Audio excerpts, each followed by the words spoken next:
안녕하세요. 매일 새로운 사연을 전하는 읽어주는 사연 라디오입니다. 구독과 좋아요, 많은 공유 부탁드립니다. 오늘의 사연 시작하겠습니다. 안녕하세요. 계획대로라면 올가을에 식을 올렸을 30대 예비신부입니다. 하지만 이제 예비신부라는 호칭은 쓸 수 없겠네요. 올가을에 식을 올릴 일은 없게 되었거든요. 솔직히 동거까지 시작한 마당에 파혼을 결정하기가 쉽지만은 않았어요. 이미 제가 결혼을 앞두고 있다는 건 저나 부모님 주변에 알만한 사람들은 다 알고 있었으니까요. 그렇지만 체면 생각하느라 아니다 싶은 결혼을 추진하자니 그러다 정말 이혼이라도 하게 되면 그땐 어떡하나 싶대요. 그래서 여러 가지로 복잡하지만 파혼으로 마음을 굳혔습니다. 일단 제 이야기를 조금 해보자면 저는 중학교까지는 한국에서 다니다가 사업을 하시는 부모님을 따라 미국으로 이민을 왔어요. 그래서 고등학교와 대학은 미국에서 나왔고 이후로 뉴욕에서 회사를 다녔습니다. 하지만 시간이 흐를수록 한국에 대한 그리움이 커졌고 그래서 부모님과 상의 없이 한국 내 직장을 알아보기 시작했어요. 그리고 운 좋게 미국에서의 경력을 인정받아 나쁘지 않은 조건으로 한국에 있는 회사로 이직을 하게 되었지요. 부모님과 떨어져 지낼 것이 마음에 걸리긴 했지만 정작 부모님은 한 번뿐인 인생이니 이제 네 뜻대로 살아보라며 응원해 주시대요. 그래서 덕분에 조금은 편안한 마음으로 한국으로 돌아올 수 있었어요. 그리고 이렇게 한국에서 직장 생활을 하다가 남자친구를 소개받았습니다. 직장 상사의 소개였기 때문에 내키지 않아도 나갈 수밖에 없는 자리였어요. 미국이었다면 당연히 싫다고 했겠지만요. 하지만 인연이긴 인연이었는지 남자친구도 저도 서로 호감을 느꼈고 이후로 얼마 지나지 않아 바로 사귀는 사이로 발전했습니다. 남자친구는 저와 마찬가지로 직장을 다니는 평범한 회사원이었어요. 그리고 해외 이민이라던가 그런 쪽에 무척이나 관심이 많더라고요. 그래서 종종 저한테 언젠간 다시 미국에 돌아갈 계획이 있는지 묻곤 했어요. 그리고 그때는 그 질문에 속뜻이 뭔지 정확히 알지 못한 채 그냥 별 생각 없이 가게 되면 가는 거겠지라고 대답하곤 했는데 남자친구는 저에게 이런 선택권이 있다는 것 자체를 부러워하더군요. 그리고 이 부러워하던 마음이 저에게 프로포즈를 하게 된 계기였는지 그것까진 잘 모르겠어요. 아무튼 남자친구가 사귄 지 1년이 넘어가자마자 저에게 프로포즈를 해왔고 저는 그 프로포즈를 받아들였습니다. 사실 아무리 부모님과 매일같이 연락하고 왕래를 했어도 마음 한켠으론 늘 먹먹한 그리움이 있었던 차에 남자친구와 결혼을 하면 한국에도 제 가족이 생기는 거잖아요. 그리고 그 가족에 대한 기대가 컸던 게 프로포즈를 받아들인 결정적인 이유기도 했네요. 미국에 계신 부모님께 교제 중인 사람이 있다는 건 진작에 말씀을 드렸었기에 프로포즈를 받았다는 이야기를 꺼냈을 땐 두 분 다 그렇게 놀라진 않으셨습니다. 오히려 저 혼자 서울에서 사는 게 늘 마음에 걸렸는데 이제 한시름 놓았다고 표현하시더라고요. 그리고는 뭐 하나 정해진 게 없는 상황이었는데도 불구하고 당신들 사위 될 사람이 어떤 사람인지 빨리 보고 싶으시다며 한국에 오셨지요. 그런데 문제는 어머니가 남자친구를 별로 탐탁치 않아 하시더라고요. 아무래도 서로 조건이 너무 다르다면서요. 그리고 솔직히 그건 사실이었습니다. 남자친구 한 사람만 놓고 보자면 직장도 안정적이고 성격도 좋았는데 남자친구의 재정 상황은 그렇지 못했거든요. 남자친구는 저보다 적기는 했어도 한 달에 400 이상을 벌고 있었고 저는 그 정도면 나쁘지 않다고 생각했어요. 연애하는 동안 데이트 비용도 남자친구가 육제가 사정도 내고 있었으니 남자친구 형편이 빠듯할 거라곤 상상도 못했고요. 그런데 막상 결혼 이야기가 나온 이후로 신혼집이나 혼수와 같은 이야기를 나누게 되면 자꾸 자리를 피하거나 다른 이야기로 주제를 돌리는 거예요. 그래서 결국 제가 남자친구에게 단도직입적으로 물었습니다. 모아둔 돈이 없는 건지 아니면 뭐 내가 알아야 할 게 있는 거냐고요. 그리고 듣게 된 사실은 충격적이었습니다. 일단 남자친구는 모아둔 돈이 6천 정도 있었는데 당시 남자친구가 이미 직장 생활을 한 지 거진 10년 차였거든요. 그래서 제가 1년에 1,000만 원도 못 모은 거냐고 물으니 자기가 여기저기 돈 들어갈 곳이 많았답니다. 학자금 대출도 갚아야 했고 차도 샀고. 하지만 그렇다고 해도 뭔가 납득이 되질 않더라고요. 한국은 미국에 비하면 학비도 저렴한 데다가 남자친구는 2년제 대학을 나왔다고 했으니까요. 그리고 차도 무슨 얼마나 비싼 외제차도 아니고 그냥 국산 소형 SUV였습니다. 그래서 제가 남자친구에게 정말 그게 다냐고 몇 번을 되물었어요. 그랬더니 사실은 부모님께서 살고 계신 곳이 반월세인데 그 월세를 남자친구가 계속 내드리고 있었답니다. 밑에 있는 하나뿐인 여동생 용돈도 주고요. 그리고 그 이야기를 들었을 땐 솔직히 너무 어이가 없었어요. 그렇지만 남자친구가 말하길 이걸 제가 이상하게 받아들이는 이유는 제가 미국물을 먹어서 그렇답니다. 한국에선 이게 너무나 당연한 거래요. 자기가 장남이니까 부모님도 챙기고 동생도 챙겨야 한다면서요. 그리고 저도 기억을 더듬어 보니 친가나 외가족 부모님이 돌아가시기 전까진 저희 부모님이 잘해드렸던 기억이 나대요. 주말마다 모시고 나가서 외식하고 그런 기억들이요. 그래서 정말 제가 미국 문화에 익숙해져서 거부감을 느끼는 건가 싶었습니다. 단지 남자친구뿐만이 아니라 한국에 있는 사람들은 다 그렇게 사는가 보다 싶었지요. 하지만 저희 어머니께선 제 이야기를 들으시곤 지금 시절이 어떤 시절인데 저희 남자친구 부모님이 무슨 꼬부랑 할머니 할아버지도 아니고 한참 자리 잡아야 하는 자식한테 돈을 뜯어가느냐고 이상하다며 결혼하지 말라고 하시대요. 그런데 왜인지 제 눈에 뭐라도 씌었던 건지 그런 어머니의 말씀에도 불구하고 남자친구하고 도저히 헤어질 수가 없었습니다. 저희 어머니 말씀대로라면 문제가 있는 사람은 남자친구 부모님이지 남자친구가 아니었으니까요. 그리고 그렇게 생각을 하기 시작하니 남자친구의 부모님으로부터 남자친구를 지켜줘야겠다는 말도 안 되는 생각까지 하게 되었네요. 그리고 자식이기는 부모 없다는 말처럼 이런 딸의 고집을 꺾지 못한 부모님께선 남자친구에게 딱 하나만 당부한다 하셨습니다. 혹시나 저와 남자친구 부모님이 부딪히게 되면 무조건 제 편을 들어주라고요. 그리고 남자친구는 자신만만하게 그러겠다며 저희 부모님에게 몇 번이나 확답을 드렸어요. 그래서 저희는 결혼 이야기를 계속해서 추진해 나갈 수 있었고요. 그런데 저희 부모님이 한국에 오셔서 저를 위해 해주신 일은 그게 다가 아니었습니다. 결국 저희 결혼을 허락하신 부모님께서는 온 김에 일단 해줄 수 있는 건 다 해주시고 가시겠다며 제 앞으로 작은 아파트도 한 채 사주고 가셨으니까요.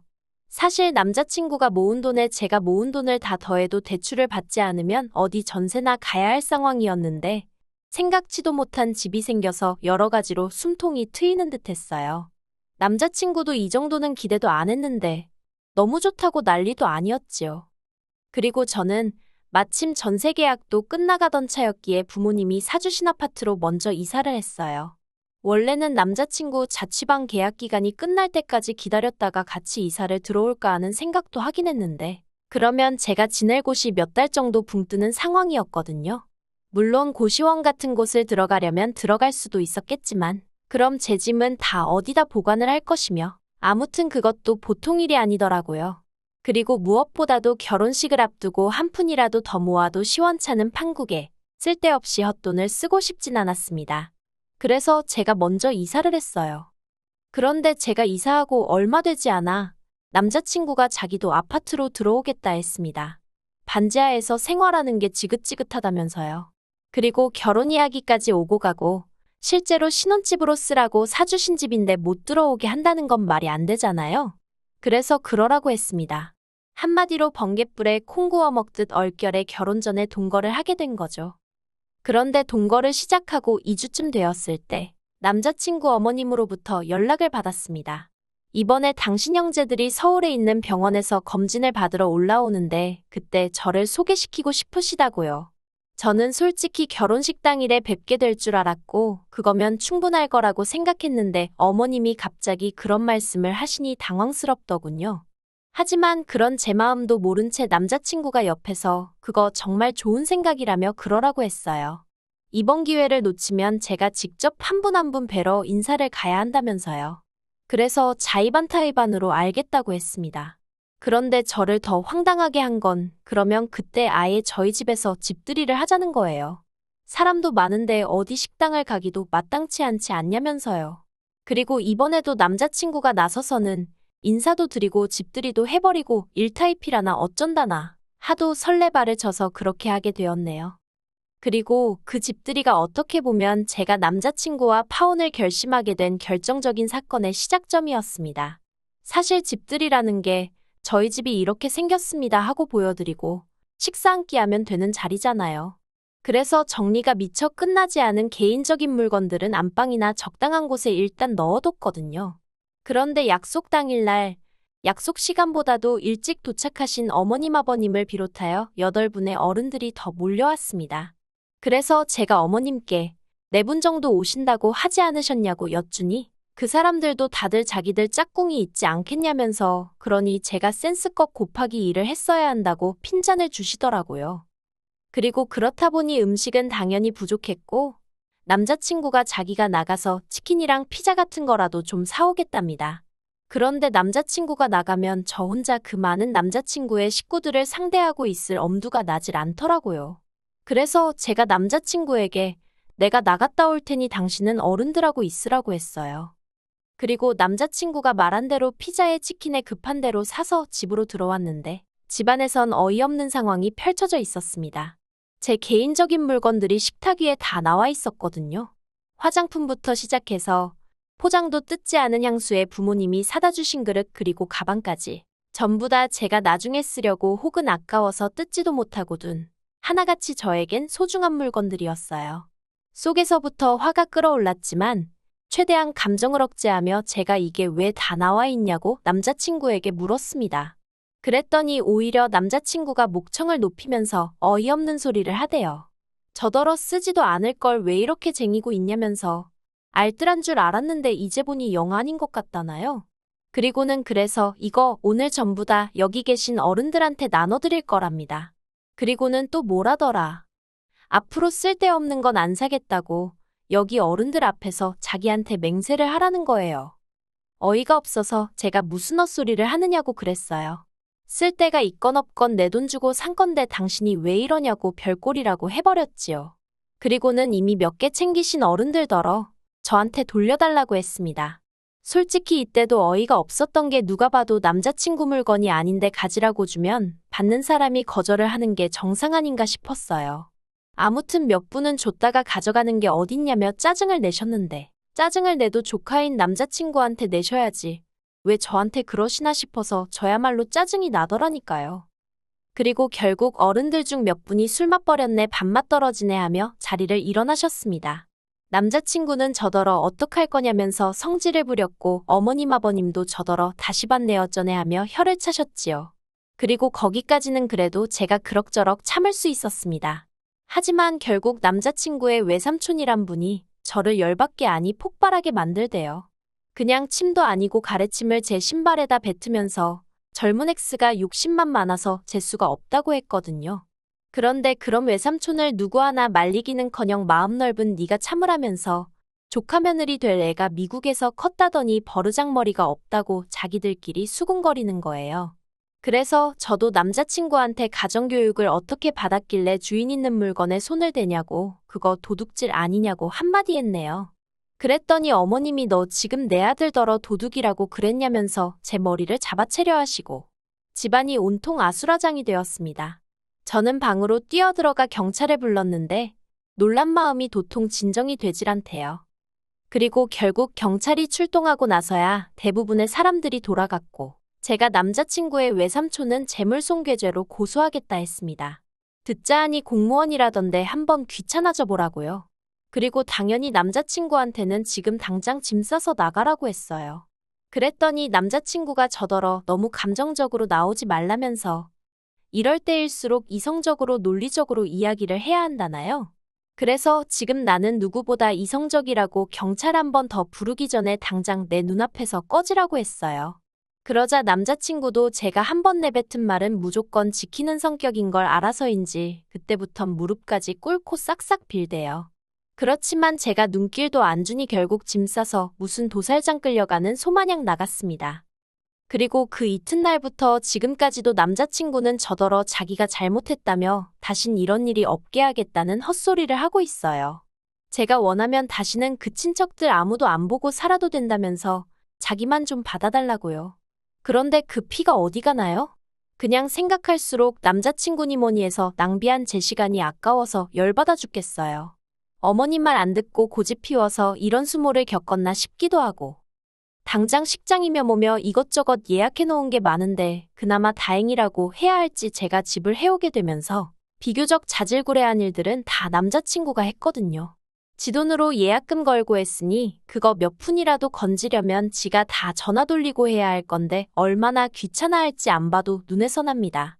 그냥 여러 가지로 짜증이 나는데 똥 밟은 셈 쳐야겠죠? 그래도 청첩장 돌리기 전이라서 얼마나 다행인가 싶고 오죽하면 이런 집들이를 하게 만들어준 남자친구 부모님이 고맙기도 하네요. 이 꼴을 결혼식까지 올리고 나서 봤다고 생각하면 막막하잖아요. 아무튼 또 누굴 만나서 결혼을 하고 이런 건 지금 생각도 못 하겠고요. 그냥 이 정도에서 끝났으니 다행이다 감사하다 생각해야겠습니다. 긴 이야기 들어주셔서 감사합니다. 오늘의 사연은 여기까지입니다. 구독과 좋아요, 알람 설정해주시면 앞으로 더 좋은 사연으로 찾아오겠습니다. 감사합니다.